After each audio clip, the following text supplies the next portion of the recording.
Isang magandang umaga po mga kababayan, saan man po kayo naruroon ngayon. Good morning sa inyo, magandang tanghali sa North America at ganun na rin sa ating mga kapwa Pilipino na nasa iba't ibang bahagi po ng mundo.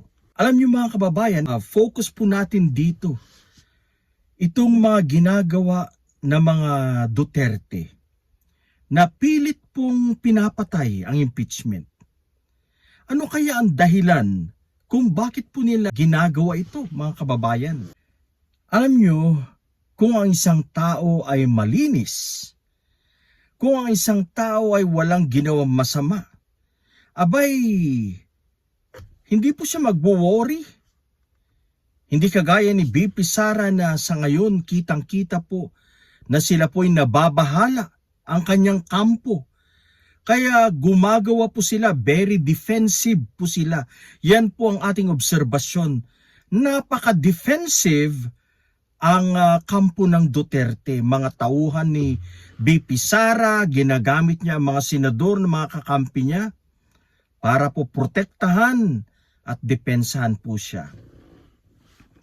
Kung wala po siyang kasalanan, sabihin na natin sa confidential funds, bakit po nila pilit na pinapatay ang impeachment trial sa Senado, mga kababayan?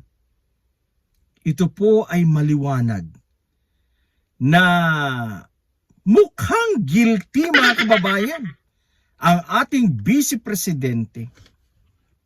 Kaya po, ginagamit niya ang kanyang mga galamay sa Senate at nag-hire ng ilang abogado ba yun? 16?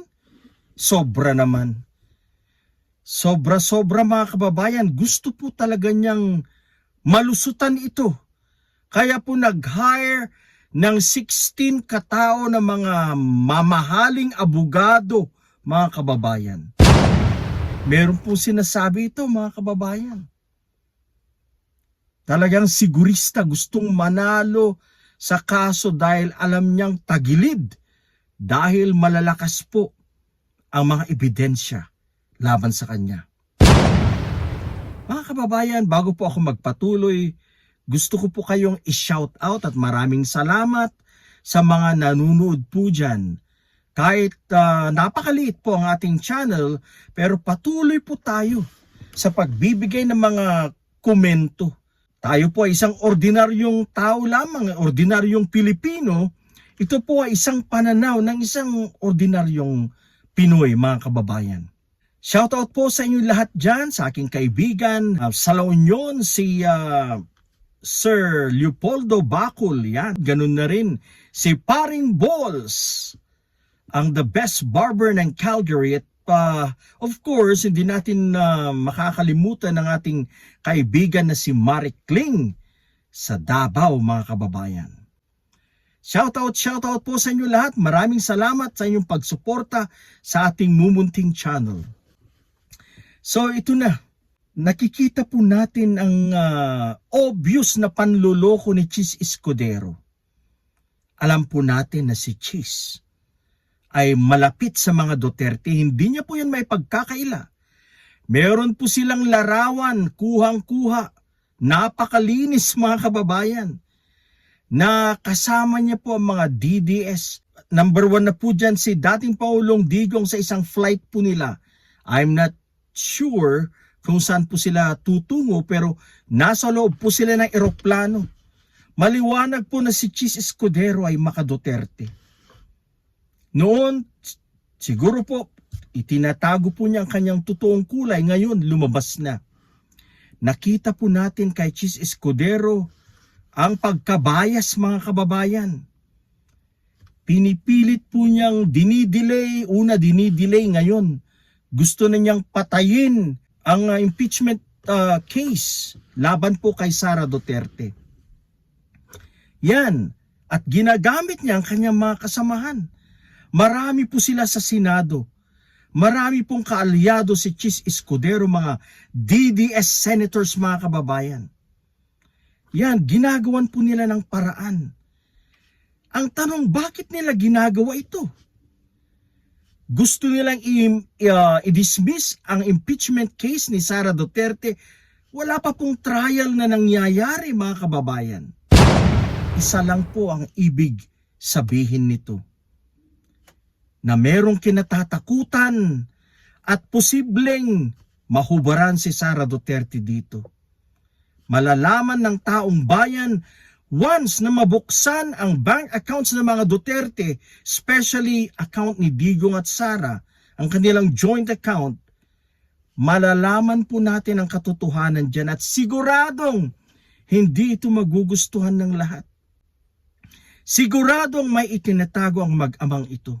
Napakasimple lang naman, kung wala talaga siyang kasalanan, well, let it happen. Ipakita mo sa mga tao kung talagang malinis ka at meron kang ambisyon sa 2028. Ipakita mo na malinis ka, na wala kang bahid ng korupsyon, na wala kang involvement sa mga drug trades, na kung saan sangkot ang inyong mga kaibigang malalapit na mga Chinese, na mga lords sa mga pinagbabawal na gamot. Ipakita nyo para malaman ng taong bayan na malinis kayo at karapat dapat kayo sa 2028. Alam kong nag-aambisyon ang ating Vice President. Ito ay iyong responsibilidad na ipakita sa taong bayan na ikaw ay malinis, na ikaw ay karapat dapat. Kaya wag ka dapat matakot. Dapat maging transparent tayo dito. Kagaya nga po ng dating sinasabi ni Pinoy, na transparency ay napakahalaga. Pinapakita nito na tayo ay tapat sa ating paglilingkod, wala tayong itinatago, malinis tayo. Dapat ganun si Sara Duterte. Pero mga kababayan, talagang magko-question ka po talaga dito. Magtatanong ka, bakit po nila pilit na pinapatay ang impeachment? Bakit po nila hinaharang ang impeachment? Ibig pong sabihin, meron pong kinatatakutan. Hindi kaya mukhang guilty, kaya po ayaw po nilang matuloy ang impeachment? Initially, Sara Duterte was saying na let's do it. Gawin natin para matapos na at magkaalaman. Yan po ang sinasabi niya. All of a sudden, mga kababayan, siya po ay kumambyo. Nagbago po ang ihip ng hangin. Sinasabi na niyang,